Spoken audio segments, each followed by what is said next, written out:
Hey everybody, Scoutcrafter here again. Welcome back to the show. Boy, what a week it's been. We've had a lot going on this week.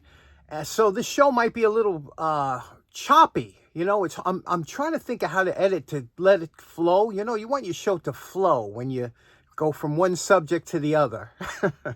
So it might be a little choppy, but I hope you'll bear with me. First up, I have a toaster to look at. When I inherited my grandmother's toaster, which she used for, I don't know, 30 years, 40 years or whatever. And then I got it 30 years ago and I've been using it every day. And it's a fantastic Toastmaster toaster from the 50s. I love it. But I noticed for the first time, my toast got burnt. Something happened and it was only one side once I wasn't working. So let's tackle that. And then we'll come back and talk about some more stuff. Okay, next up, you know, when you live in your same house for your whole life and your mother has and her grandmother lived there since she was 18, you start to come by a lot of things that have lasted generations. This was one of them. This is a vintage Toastmaster toaster that has been in service almost every day for the last 20 years with me. I make toast almost every single day, and or waffles or something like that, and it served me very well, except I noticed that last week one of the sides, there's 4 sides that heat up in a toaster. There's the insides and the outsides, 1, 2, 3, 4. Number 4 on this side wasn't getting warm, so my toast wasn't, and that's, I think, the side that controls the thermostat that pops it up. So this usually works really good, but now it needs some service. These were meant to be serviced years ago, so let's take it apart, see what we can do, see what we can... These are meant to be cleaned out every so often. You're supposed to push this button here. You see that button? That releases that catch, and you'll see there's a whole bunch of crumbs and things that'll come out, which we haven't done in a while. Let me do that and knock the crumbs out, and I'll show you what it looks like inside. Okay, I knocked out some of the crumbs. They go into this tray here, and they build up, you know, whenever you're making toast. So, how this works, you can see here, there's a little carrier this is upside down, of course, and it brings the bread down. It locks down until a certain heat is reached, and then this releases, and I don't know how that happens, but there must be something back here. So what I'm going to do is I'm going to take this apart as best I can. It's all screws. It looks like it's made to be taken apart and serviced, so let's do that. Okay, well, not to bore you, I was trying to figure this out, how this comes apart. And very interesting, the mechanism here. Like, for example, this is the mechanism on the side that puts the toast down. You see, you push this down like this, and then you see how that locks in. Here's the knob for lighter or darker. When it heats, gets to the right temperature, that releases and opens, pops the toast up. If you look underneath here, it's quite complicated. I believe these are, again, bimetallic strips that that when they heat up, they move this over. They expand and move this over, which super interesting. Quite complicated, beyond my pay grade. My problem was that these sides here use like a nichrome wire, okay? Not on this side. This is the insulated side for the outside of the toaster. This is the shell that goes over it, you see? And it was pretty tough getting it out of there. Now, what happens is the nichrome wire is just a resistance wire that's wrapped back and forth that heats up with electricity. And I told you this side wasn't working, that side over there. If you look really closely, that screw, I don't know if you could see it, there's a screw over here, and that screw holds the one end of the nichrome, and look, the wire's not touching. So what we have to do is we have to hook that wire back up to that screw. The problem is you can't solder it or anything, because obviously the heat involved. So you have to make some kind of mechanical bond between that wire and that screw, and I think we'll be back in business.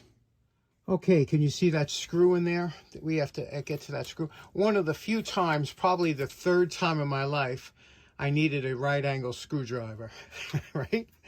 We all got them stuck away somewhere, but this is one of the few times, and that will fit right in there. And then a nut driver on the other side. And anytime, what I tell you, anytime you can use a nut driver is a good day. Okay, there are insulators, little porcelain insulators that go around here that you have to slip this in and out to get it out. Now, here's the nichrome wires the resistant wire that I was talking about. And you see how that gives it even heating to make. Now, here's where it's broken. You see, it got wrapped around there. So, what do we do now? Well, what we're going to have to do, because this wire, I don't know how brittle this wire is once it gets heated up, but you can see it goes under that staple. What I'm going to try and do is somehow remove that wire, make it shorter, because I'm only going to be losing about 1 inch of heat here if I do that, and then somehow get it wrapped back around that, you see how it is under there like that? We're going to have to do that, kind of a compression fitting. Okay, so basically what I did is I ran the wire, I shortened it by making a small hole here through this probably asbestos, mica covered asbestos, and then I ran it back over and wrapped it around. We'll see how this works. We're calling this project done. You can see here what we did. It's all back together. Now we're going to try it out, see how it works. I reattached that nichrome wire up there, that resistance wire. So let's plug it in. I'm going to have to dim the light so you could see it, and we'll give it a shot. Okay, we have it plugged in from across the room. Let's hit it. Toast. Now it's on toast. Now, it was the far side there that wouldn't work, and you can see now it's working. All 4 sides are working. See that? And there we go. Hooked up again and back in service for hopefully another 50, 60 years. More maybe, right? How great is that? Okay, next up, speaking of things that were my grandmother's, this here was in my kitchen my entire life. So for over 63 years, this thing's been in the kitchen, and it was my grandmother's, and she was big in Fuller Brush. She used to love Fuller Brush items, and Fuller Brush was a company where a man would come around with his Fuller Brush. You can see this is an Indian. That's the guy would come around with a suitcase full of brushes and all kinds of cleaning aids and sell door to door. My grandmother used to love their products. They did have great products, and this was a giveaway. It's a letter opener, and but they had all kinds of products Fuller Brush, and I have quite a collection because I always want to put together one of those Fuller Brush suitcases. So I have about 15 or 20 different items, and I wanted to put it into one of those old leather briefcases. But this was like my grandmother's, and the reason I'm bringing this out now, I cleaned it up with some plastics. I want to bring it and give it to my good buddy Anthony, who I believe his father used to sell Fuller Brush items, and I'm hoping to see him at tomorrow's Long Island Tool Meet. So if I see him, I'll put in the part here where I see him, and we'll find out the story of what his dad did with Fuller Brush. Not bad either. I just had surgery. I'm here with Anthony. Tell me about how your father worked in Fuller Brush on 110. In Farmingdale / Melville. Right. I know they're right on the borderline, but it should be Farmingdale. Now Fuller Brush did they had all the brushes and everything at that company, and Yeah. And he would. Do you have anything left from Fuller Brush that he had, or no? No. Nothing. But in the story, like I was saying, I remember they look like photo albums, but they're not. And it was something the salesman would have used. They were like burgundy colored. And when you opened them up, I remember it having sleeves. And each sleeve was hand-drawn. You know what I mean? Hand-drawn Right. and printed. And it was the different products that they sold. And I remember being a little kid, and there was a stack of them like this in his closet.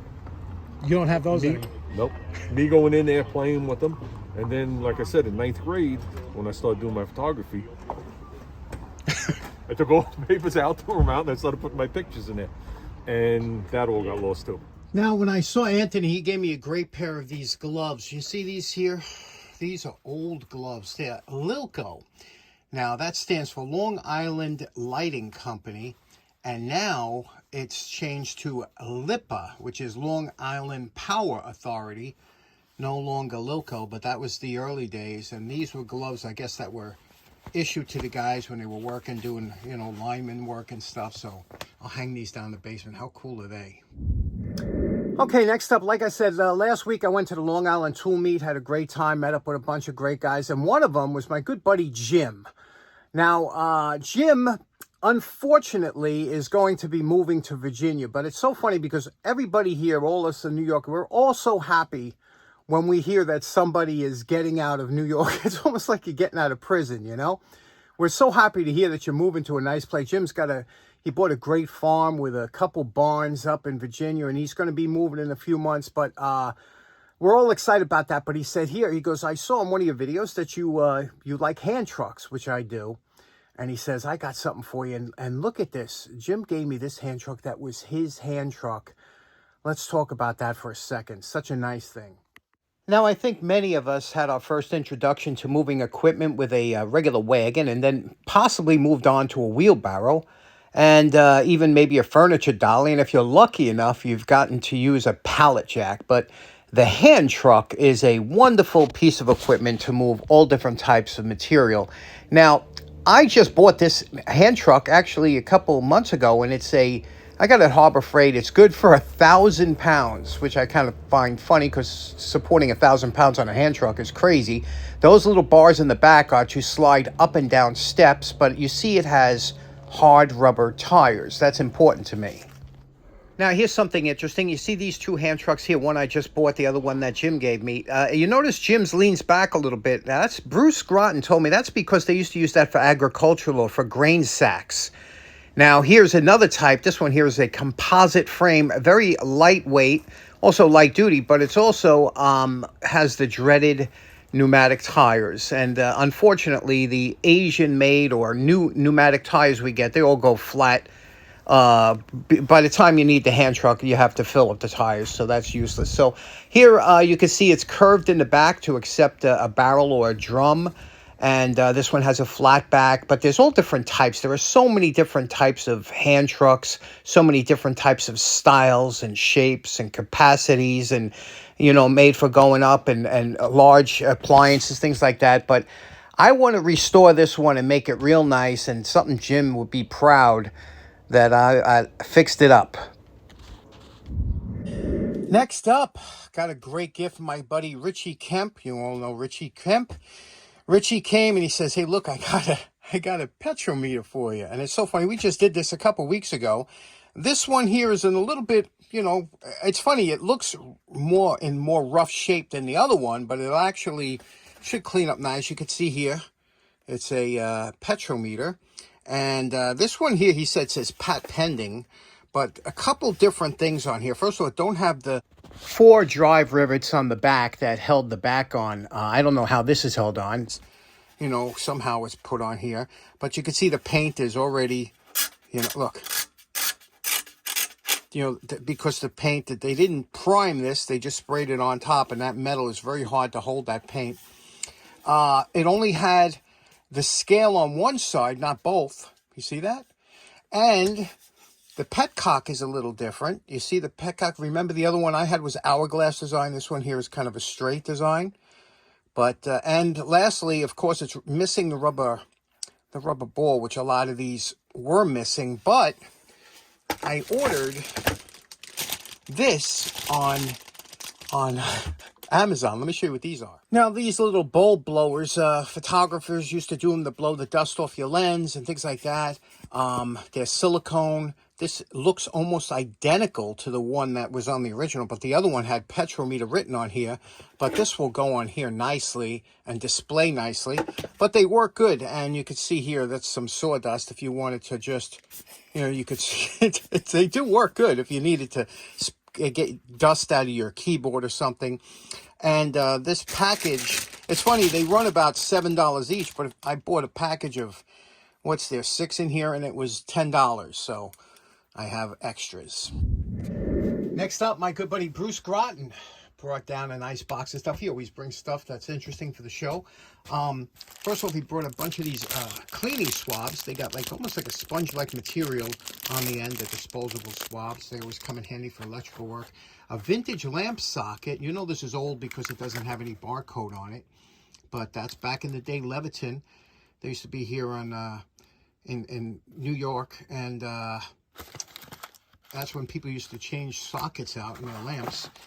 Some wall anchors, especially good for sheetrock, things like that. These are larger ones, and you can see here they have a twist design that when you screw that in, it expands like that and opens up to the back. They're always good to have. This here, I remember buying one of these when I was a kid at US General on 107, and this was it's a jigsaw blade that has carbide attached to the edge of the blade, so you could cut tile or glitz, you know, anything like that. That's what it's made for. And they did a decent job. You know, today they have much better things, but Alway made this back in the day.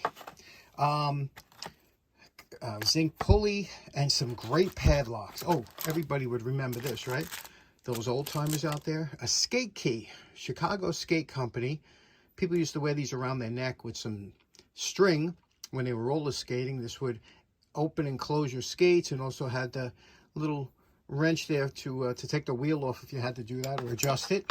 And some padlocks here, some great padlocks here. This one here, it's a little jam. I don't know what it is and why it's not open. I got to work on it. The key just doesn't turn out. No, we'll work on that. But it's a nice Seagull, and it's a navy lock.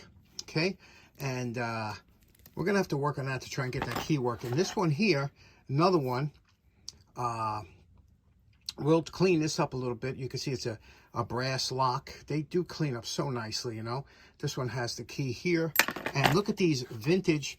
You know, we've all used these master locks, right? This, whoever did it, they had the combination on the back, but look at this one. This is an old Champ, Master Champ. You don't see too many of these left around. You got to be careful you don't go in with a too abrasive of a wire brush, but the wire brushes do clean these up. You could lubricate them, put them back in service, and I'll show you what I mean. We'll hit this lock real quick. Remember what this looks like, and I'll show you how to really quickly put it back in service. Okay, this is just with the wire brush, and you go real heavy on this is hardened, the shackle, and the rust, you know, you really got to go heavy with the wire brush, but that's all you need. It'll come out really nice, but you don't go too heavy. This is brass, and if you go heavy with the wire brush, you'll get some orange peeling or pitting. You just get the heavy stuff off lightly with the wire brush, and then we'll go to the fiber wheel. The fiber wheel will bring this up to a nice sheen. And there we go.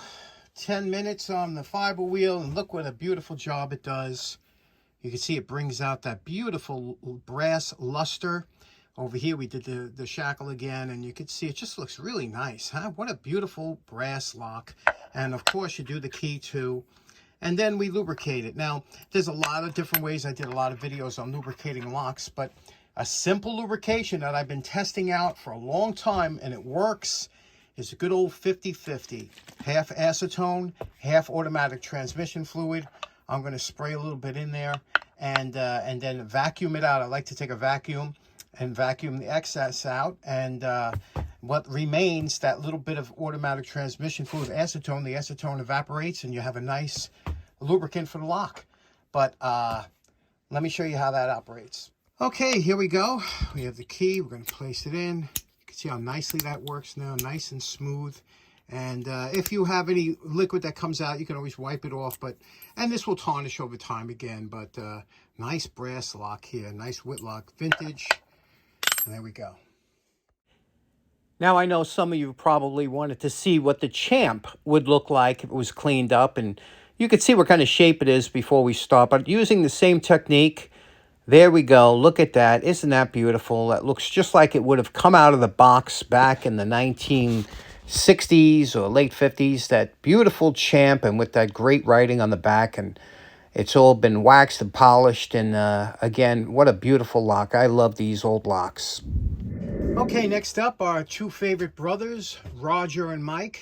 This one here came from Roger. Roger gave me some great spark plugs. He knows I have a great collection, but look at this, some real minis. You don't usually see this one here. And they clean up nice. Let me show you what I mean.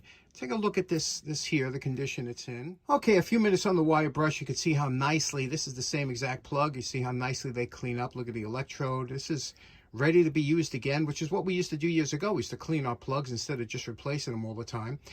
But check out what else I got from Roger. Okay, now we've all dealt with straight peen. This is a straight peen hammer.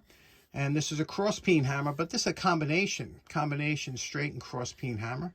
Got that from Roger. I don't have one of these, I don't think, or I do now. This is made by Palmer. But let me show you probably the best purchase I made there. And that is this. Now, I know you axe guys. There's a few of you guys out there that are into axes, and this is something that'll make you drool. This is a Austrian axe. You see that? What is that, Stubai? And look here. What a beautiful, beautiful axe. And you see what it is. Well, we used to call these hatchets. Anything that had a hammer on the back, we call it. But look, it's a Ewing. It's a Ewing axe. That means it's meant for removing bark or the sides. You see that? And there we go. And to sharpen these, you leave this side alone and you just put a bevel on this side so it don't dig in. What a beauty, huh? And that's that's very little use on there. Original handle, the red on the bottom. What do you think of that? You axe guys out there, is that a great piece or what?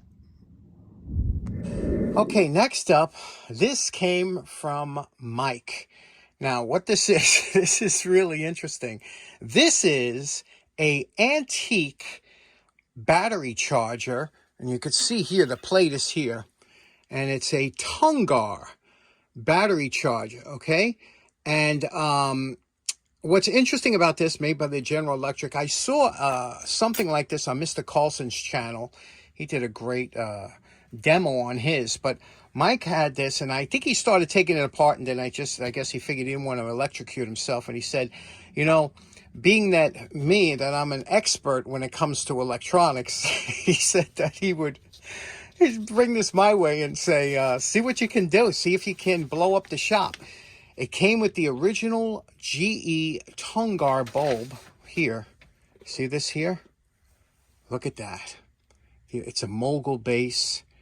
And that screws in there. And we're going to, what do you say? We're going to fire this up. Maybe we'll short out the block. I've done that once before. What do you think? I think this is just great. And it came in this case here, this metal case. And look, it's got the old-fashioned glass fuse and taps on here for 105, 115, or 125, depending on the voltage going in, the coils. It looks rudimentary, and but that doesn't mean I know what I'm doing. But I will plug it in. What do we got to lose, right? I got fuses down here. I got circuit breakers. What's the worst that can happen? Next, ran into Mike the fireman, and Mike and his father Bob they always bring great stuff down. Bob brought down a bag of the most delicious tomatoes for me, and beefsteak tomatoes, and which I love. And I made a tomato sandwich, which I know Big Vic is a fan of. And if you've never had a tomato sandwich, my favorite way to have it is you use either pumpernickel or rye bread, and you put just a little bit of mayo on one side, a little bit of mustard on the other side of the bread. You put a couple slices of tomato on there, a little pepper, and boy, I'll tell you, I'm going to have that again tonight. Just unbelievable. Tomato sandwich. But for Mike has, his table, forget it. His table's unbelievable. Everybody runs to his table. And I got a couple things. Mike gave me this. This is great. We've talked about this once before on the channel. This is a two-handed, but actually I got big mitts. This could be almost a 2.5 handled screwdriver. But what makes this one so amazing is the fact that it's a Phillips. And Phillips, as anybody knows, Phillips do not handle high torque situations. So to have this, I always thought this was like a kind of something you would hang up and say, what's wrong with this picture? A double handle high torque screwdriver with a Phillips bit that's meant to torque out or strip the, just crazy, but interesting nonetheless, really cool. And then I got this here. We're going to clean this up in a minute. This is a extendable tap wrench. You could see here, real nice, right? I don't know how. And then this. Now, I saw this on his table. I said, look, somebody chipped the front of that. I said, you can't grind that down, but I thought it was interesting. And Mike showed me what it was. He says, you want a number 2 hammer? Yeah. This is a number 2 hammer. This is like, they used to use these for lumber marking and things. And I'll show you. I tried it out on a little telephone pole they had there, and what a nice job it does. It leaves a nice number on there. So if you wanted to mark your tools or wood or something like this, you just hit that on there and it puts a nice number right onto a log or wood or something like that. Number 2 hammer. But what do you say we clean this extendable tap handle extension? See what we can get that looking like. Okay, there we go. We did a little wire brushing here, and this is always our first step because we want to make sure that we don't remove any lettering or anything identifying marks, and sure enough there was some on here. This is a number 337 from the Greenfield Tap and Die Company. You can see there, and it came out nice with just a wire brush, but we're going to take it a step further. This is all you can do with the wire brush, is the knurling and stuff, but that came out good. But you can see there's still a little bit of staining and stuff there. Let's take it to the next step because this is going to stay down here. I won't be using it too much, but I want it to look good.